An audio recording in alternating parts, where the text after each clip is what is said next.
नमस्कार. स्वयंपाकघर निलिमा किचनमध्ये आज आपण 1 कप तांदूळापासून अगदी चविष्ट झटपट पद्धतीने तयार होणारी अशी एक नाश्त्याची रेसिपी बघणार आहोत. इथे मी एका बाउलमध्ये 1 कप तांदूळ घेतला आहे. इथे आपण कुठल्याही प्रकारचा तांदूळाचा वापर करून घेऊ शकतो, फक्त इंद्रायणी तांदूळाचा वापर करून घेऊ नका. तर इथे 1 कप मी रेशनचा तांदूळ घेतला आहे. ह्या तांदूळला आपण 2 ते 3 पाण्याने अगदी स्वच्छ धुवून घेणार आहोत. जेवढा आपण तांदूळ स्वच्छ धुवून घेऊ तेवढा आपला नाश्ता हा अगदी छान पांढरा शुभ्र असा तो तयार होईल. तर 2 ते 3 पाण्याने आपला तांदूळ धुतल्यानंतर लगेच तांदूळ बुडेपर्यंत पाणी घालून आता याला 1 तास आपण भिजवून घेणार आहोत.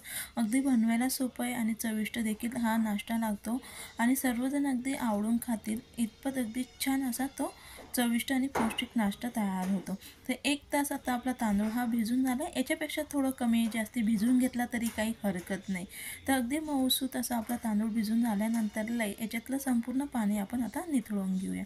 यामधलं पाणी हे काढल्यानंतर लगेच एक मिक्सरचं भांडं घेऊन त्या मिक्सरच्या भांड्यामध्ये आपण आता तांदूळ हा काढून घेणार आहोत.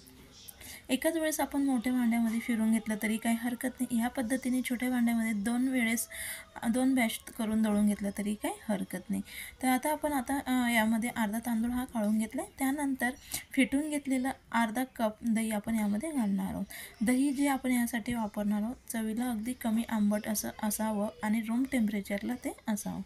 तर यामध्ये आपण अर्धा वाटी दही घातल्यानंतर त्यामध्ये अगदी थोडंसं आपण पाणी हे टाकून मिक्सरला अगदी बारीक अशी याची पेस्ट तयार करून घेणार आहोत. तर जेवढं शक्य आहे तेवढी अगदी सॉफ्ट अशी याची स्मूथ अशी पेस्ट तयार करून घ्यायची. ह्या पद्धतीची आपली पेस्ट ही तयार करून घ्यायची. अगदी जास्ती घट्टसरही नाही आणि अगदी जास्ती पातळही नाही. अगदी परफेक्ट अशी आपली तांदूळाची पेस्ट तयार झाली. त्यानंतर हिला एका आपण भांड्यामध्ये काढून घेऊया. तर आता आपण याला एका भांड्यामध्ये काढून झाल्यानंतर ह्याच पद्धतीने आपण आता संपूर्ण तांदूळ हे दळून घेणार. जर आपल्याकडे दही नसेल तर दह्याच्या जागेवरती आपण लिंबूचा रसाचा वापर केला तरी काही हरकत नाही.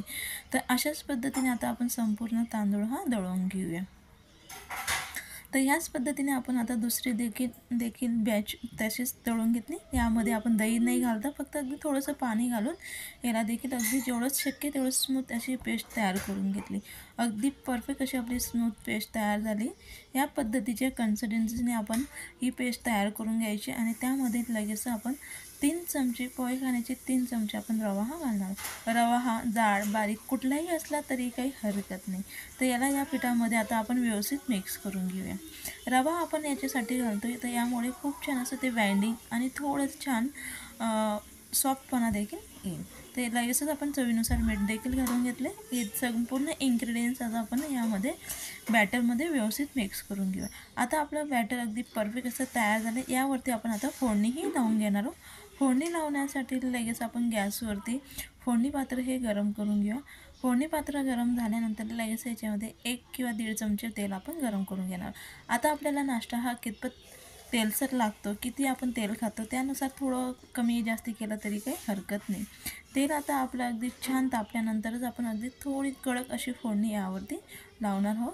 त्यासाठी आपलं तेल हे व्यवस्थित तापू द्या आणि त्यानंतरच आपण यामध्ये आता संपूर्ण इन्ग्रेडियंट्स हे घालणार आहोत. सर्वात प्रथम इथे 1 चमचा मोहरी अगदी छान फुलल्यानंतर लगेच यामध्ये अर्धा चमचा जिरे, बारीक चिरून घेतलेलं आलं लसूण पेस्ट वापरली तरी काही हरकत नाही. बारीक चिरून घेतलेली हिरवी मिरची, आपल्याला कितपत तिखट हवी त्यानुसार हिरवी मिरची आणि बारीक चिरून घेतलेला कढीपत्ता आपण हे संपूर्ण आता व्यवस्थित फ्राय करून घेणार आहोत. याला व्यवस्थित मिक्स करून अशा पद्धतीने आपण अगदी छान खमंग फोडणीही तयार करून घ्यायची.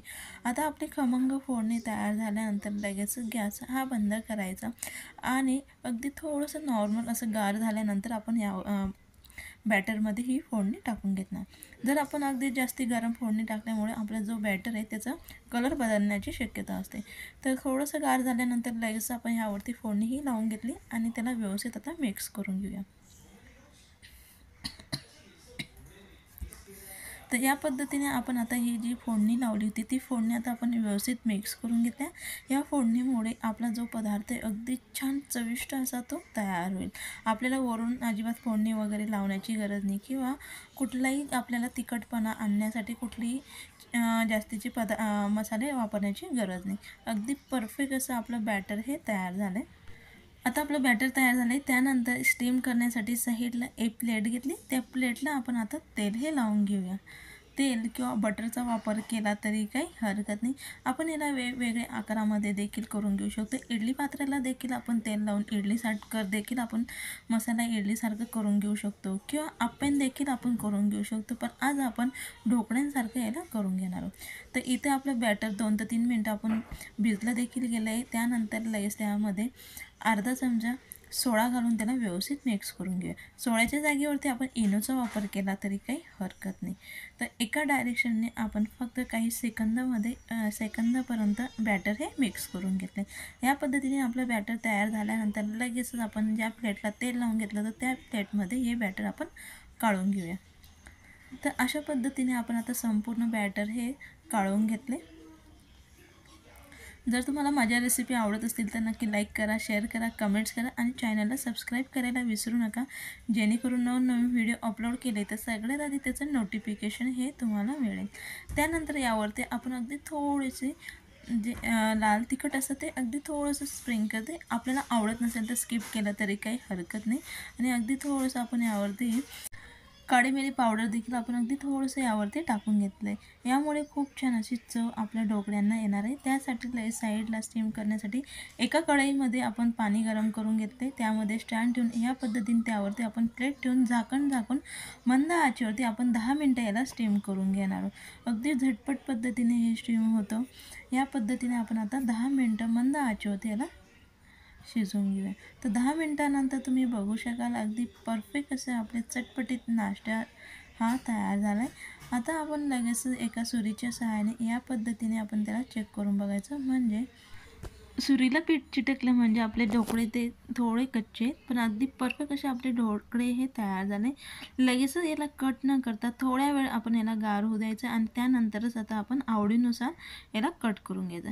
आपल्याला स्क्वेअर आकारामध्ये किंवा ट्रायंगल जसे हवे तसे याला आपण कट करून घ्यायचं. आता मी याला ट्रायंगल आकाराने कट करून घेते. अगदी बनवायला सोपे, झटपट होतात आणि आपण मुलांना डब्याला देखील यांना देऊ शकतो. अगदी छान असे चविष्ट असे लागते. यासोबत आपण खोबऱ्याची चटणी, सॉस आपण कशाही सोबत अगदी सहज याला खाऊन घेऊ शकतो. अगदी परफेक्ट असं आपल्या चविष्ट नाश्त्याची रेसिपी ही तयार आहे. रेसिपी आवडली असेल तर नक्की लाईक करा, शेअर करा, कमेंट्स करा. चॅनलला सबस्क्राईब करायला विसरू नका, जेणेकरून नवनवीन व्हिडिओ अपलोड केले तर सगळ्यात आधी त्याचं नोटिफिकेशन हे तुम्हाला मिळेल.